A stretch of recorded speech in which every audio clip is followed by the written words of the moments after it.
Good day and welcome back to another Dbz Dokkan battle video, and in this video we are going to talk about this month's Ultimate Clash. So obviously, as you guys know, the Virtual Dokkan Ultimate Clash is a monthly, well, roughly monthly event that occurs in Dbz Dokkan battle, and it allows us to take on a series of bosses with various teams, and of course we are able to get a large amount of rewards from it, including hidden potential orbs, kais, and of course stones. And you get roughly 32 stones or so for a ultimate clash, depending on whether it's a special edition or not. And for the most part, it's achievable by, I would say, not necessarily brand new players, but it can be achievable by players who've been playing for a little while. As you know, it might be rough the first time you unlock it, but it is still worthwhile, and of course it gives you battlefield currency, which can be traded in for a multitude of pretty awesome LRs. So in this first fight, there's nothing pretty difficult about this. We're going to be taking on the General Tao. He can be taken out with the Ginyu Force team, so we're not really concerned about him. We're just going to essentially take him out, have the units do as much damage as possible, and then we'll have them essentially focus on defeating General Tao. The Ginyu Force team recently got an easy A, so they're a lot better than what they used to be, which makes it somewhat, easier considering they're easy A's. It's just the older LRs that are not necessarily the greatest picks. But you can use any of the Ginyu Force as your leads. You can use two of them as your leads. They'll get the job done. So having the Ginyu Force for this first fight has always been a blessing, and now with their recent easy A, it's an even bigger blessing than it was before. So that's pretty damn awesome from that perspective. Then yeah, so that's the first fight of the first round. Pretty straightforward, pretty easy. The next fight that we have is against Vegeta. They reduce received damage, they're immune to being stunned, immune to being sealed, and you can't lower their attack and defense. Of course, for the most part, they're not as hard as later bosses, so it's pretty easy to do from a perspective of, they're not necessarily the most difficult, so most decent mono teams should be able to get through them. They are relatively tanky, but in most cases you're going to want to have a crit to enable you to basically rapidly reduce their health. So that is something that's going to be pretty useful for the most part, and something that I would suggest you do. It'll help you get through the fight. So if you are looking for a build, I would definitely say let's look at going for the crit build, because that's genuinely going to be able to help you out. So yeah, I definitely suggest that you guys take a look, and that you obviously build situated for each boss, but there's no gimmick to them, so relatively you shouldn't have that many issues with this first fight and this first round in general. It's not really going to be something that you need to worry about, I would say. So yeah, the Extreme AGL team that I'm using is probably a little bit wonky. It's probably the most wonky team that I have right now. I haven't really sorted it out from my box, so it's a little bit skew, but yeah, I definitely would say that they're not the hardest fight. So yeah, that's level 1 clear. Now we'll move on to level 2. So level 2 is a little bit more difficult than level 1, but I would say, as always, things only really ramp up from level 3 and onwards. So obviously that is something to just keep in mind. So we'll start the first fight of the next round, which is against Trunks. So he has immunity to being stunned, disables attack reduction, reduces received damage, and he's essentially a mini version of his dad in the later rounds. He supers quite regularly, so sealing him will be the best option to go. And we're going to rock an extreme int team, although this is probably overkill and I should have saved these guys for another round. But for the most part, yeah, definitely the int team, or you want to bring a sealer to enable you to somewhat control Trunks here and kind of keep him under control, and obviously prevents him from supering. his supers don't dish out that much damage, so it's realistically not something that is, you know, something to be too concerned about. How much damage he does on his supers, you should be able to outpace him even with a much less, you know, let's say a much less, you know, attack orientated team. Let's say like a team that's not as good, you know, I would definitely say that they 110% could complete this stage with just pushing through on the damage perspective. Of course, as you guys know, we'll push on to the next fight, but realistically, sealing Trunks is something maybe players who are struggling will do, but it's not something you're going to need.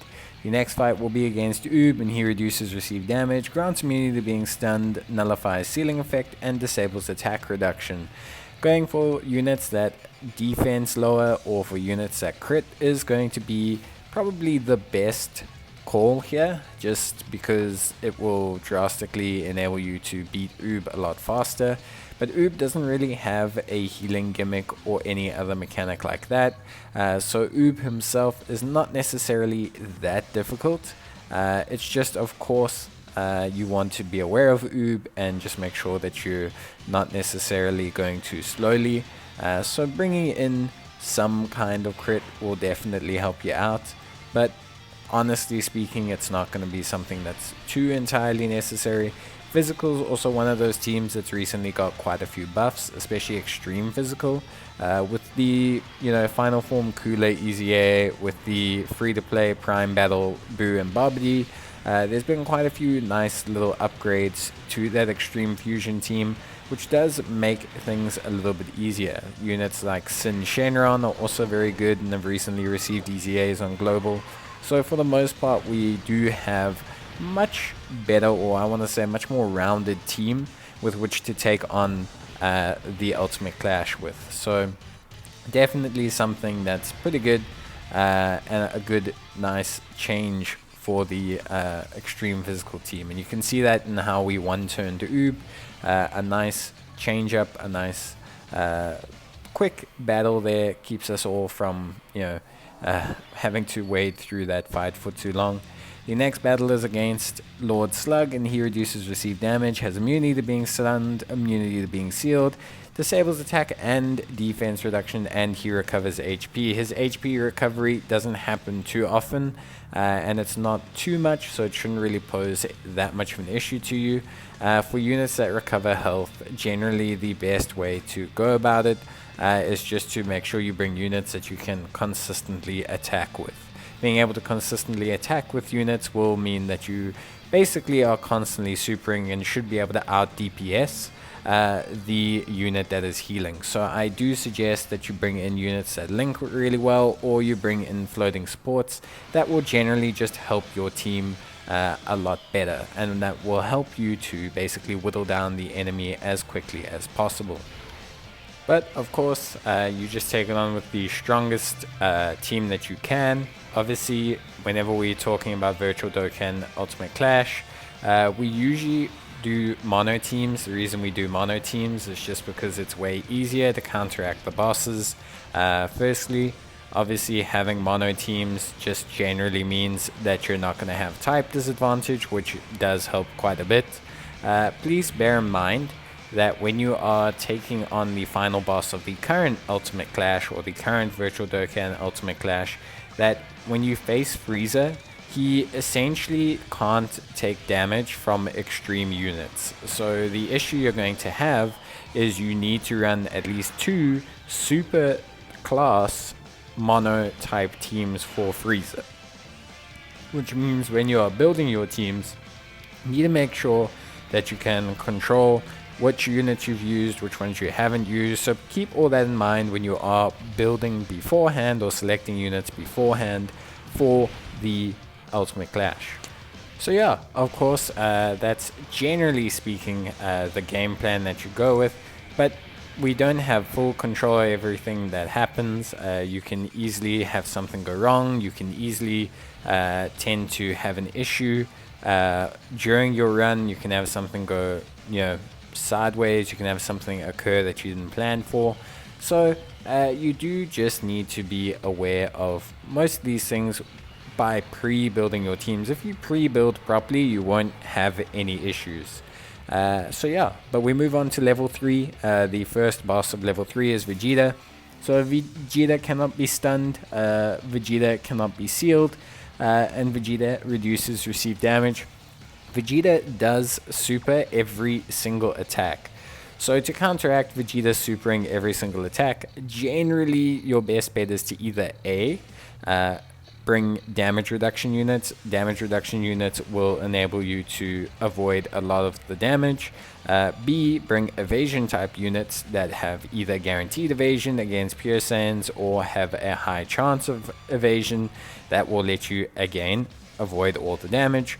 Or C, just essentially beat him to death, because you don't realistically have that many issues. His damage is not super high, and generally speaking you shouldn't have that many problems out DPSing Vegeta. So for the most part, you can realistically just kind of beat his ass, and in doing so you won't really have that many problems. So from my side, I always opt for option C, just because my box is obviously aged enough at this point.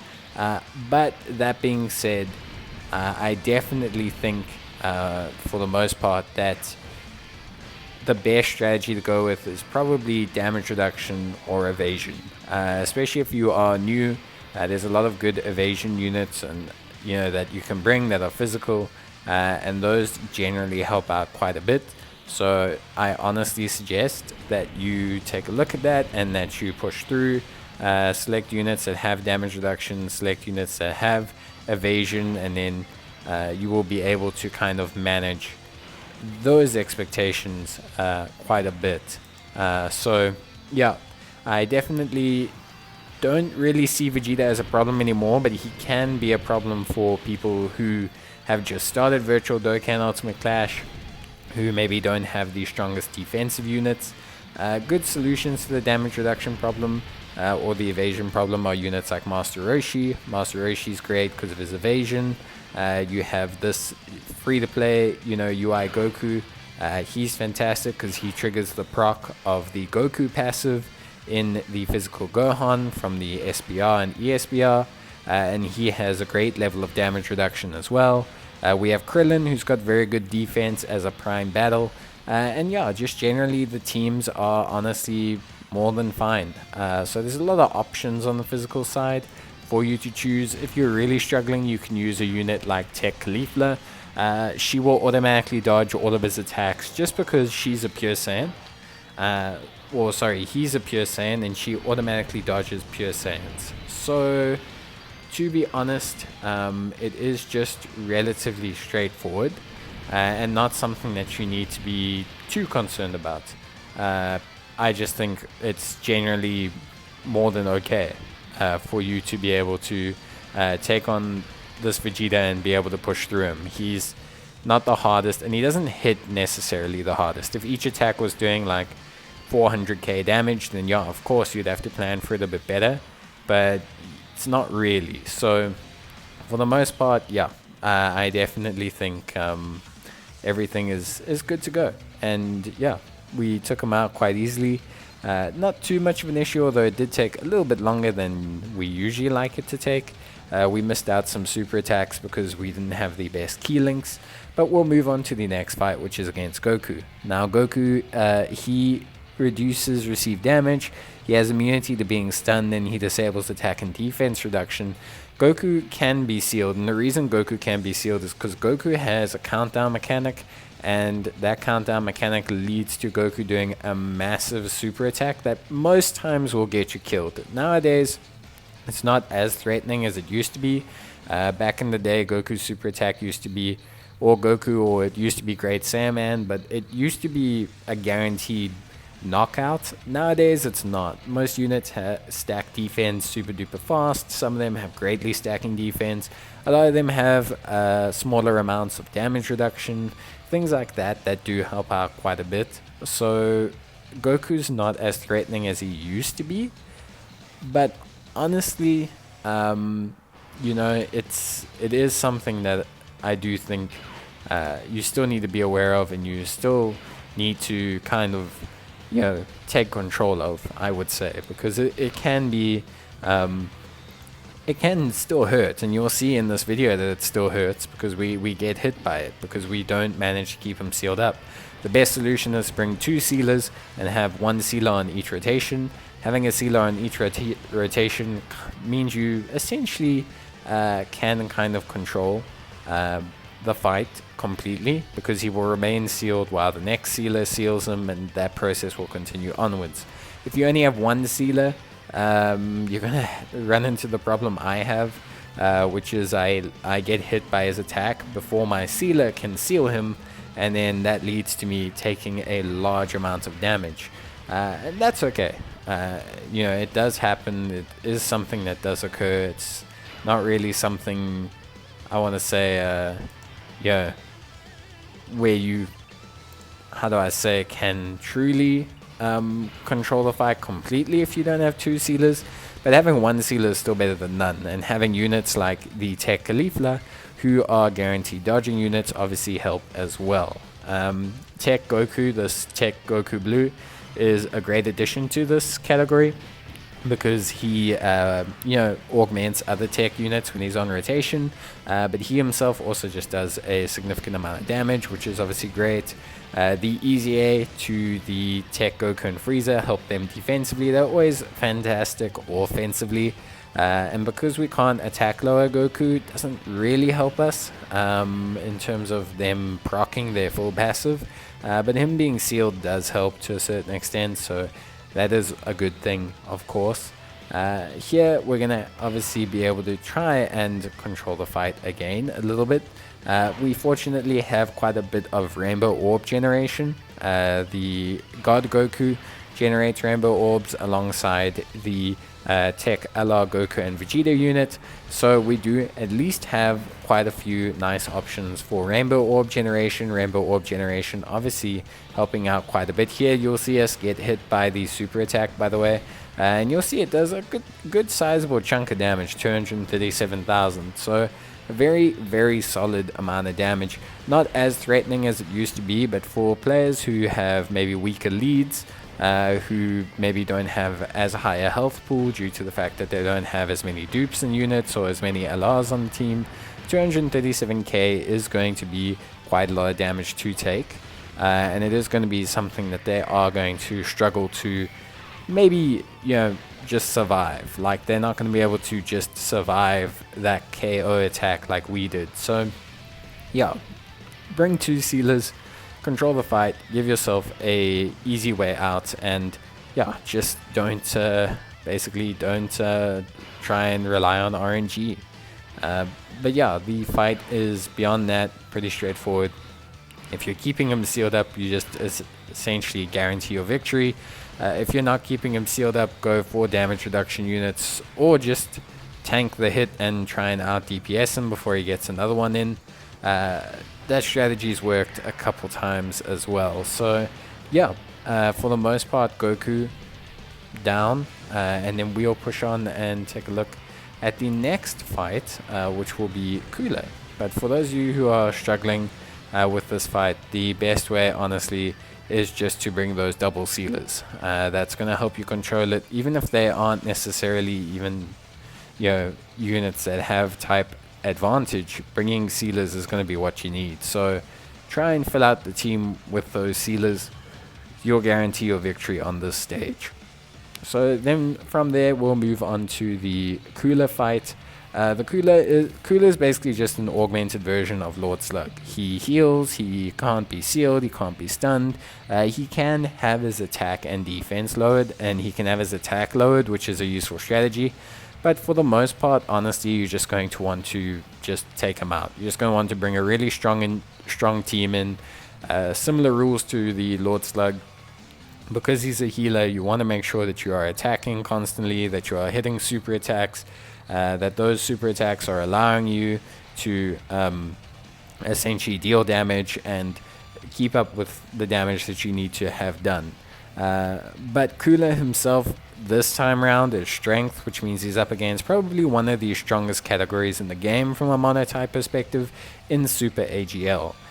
Super AGL has always been notoriously one of the stronger monotype teams, and that's because the team itself has a lot of good leads, and those leads actually do carry each other quite a bit. Goku is a monotype and a Goku's family lead, and Gohan, the Kamehameha, and a monotype AGL lead is also under the Goku's family team.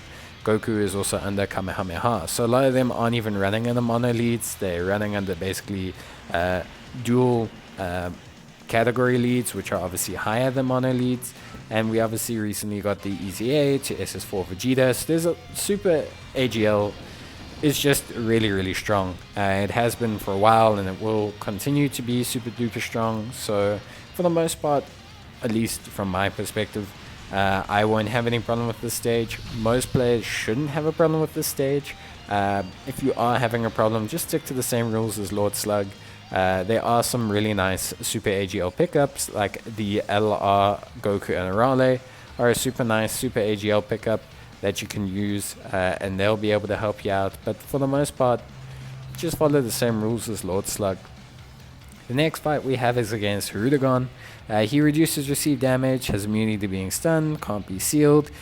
He may evade your attacks as well, so he can have his attack and defense lowered, much like Cooler and Lord Slug. However, he has a pretty decent chance of evasion.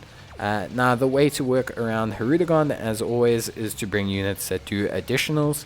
Additional super attacks are going to be very helpful, because when units evade, generally having more super attacks fired means there's essentially more chance for you to hit them, because they in theory then have to face more attacks, and that in theory mathematically gives them less chance for their evasion to proc, because the quantity then outweighs the chance to evade. For the most part, it can be something that's either A, super irritating, or B, not super irritating. It's going to depend entirely on RNG. Sometimes this fight goes by in 30 seconds, other times it goes by in, like, it can be the longest or the most irritating fight that you faced in Virtual Dokkan Ultimate Clash, and that's just entirely due to RNG. When you do hit him, he is a bit of a wet noodle. He takes quite a bit of damage, and he doesn't necessarily dish out that much damage. Bringing attack lowering on your units will help, because when you do hit him, obviously then you'll be able to reduce the amount of damage he does. But for the most part, it's honestly not something that's entirely necessary, because he isn't someone that I would say is distinctly threatening.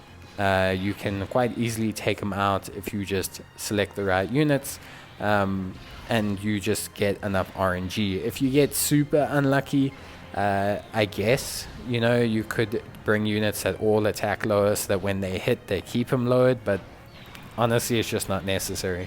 Especially when you have really good free-to-play options, like this Great Saiyaman, who not only is super strong against extreme-type units, we got the augment, the EZA for Giru as well, and that helps him.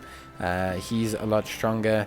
Just have a good lineup now. We have some free-to-play options that are really good, and we have quite a few solid super int leads now, and overall just the category is quite a bit ways better, and for the most part Rudigon's not a challenge for this team.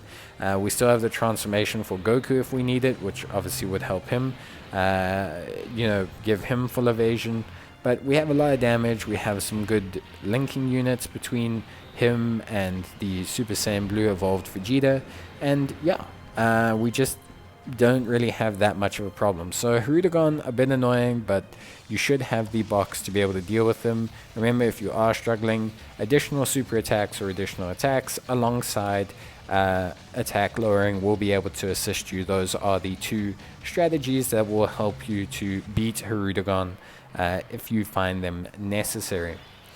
And then finally we are taking on Golden Frieza. So Golden Frieza is a physical type unit this time around, which is great. He reduces received damage, grants immunity to being stunned, nullifies the ceiling effect, can't have his attack and defense lowered, is guaranteed to seal some super attacks, and he takes reduced damage from extreme type units. So obviously we're going to go with a super strength team. A lot of great options for super strength. We have the Easy A to the SS4 Goku. We have the wonderful Battle of the Wits LR Goku and Vegeta. We have Super Saiyan 4 Vegeta, who's a Vegeta's family and a super strength lead. We have B-Pan, who's a great free-to-play option. We have Krillin, who's a great free-to-play option. Krillin, remember, has 50% damage reduction when Guard is active. Guard will always be active because he has type advantage. Pan herself has damage reduction guaranteed now, and also she gives a lot of healing, and she gives that active skill which allows us to dish out a lot of damage. We have units like the Battle of the Wits units, which are great, but you can similarly use pretty much any super strength unit. We've got the Android 18 Easy A that came out. We've got strong units like the Super Saiyan Goten that, you know, generates rainbow orbs. We've got a lot of decent units that have come out. We've got a lot of decent augments to the super strength team. So from my perspective, I definitely think that the super strength team has been buffed quite nicely. They're moving along at a good pace.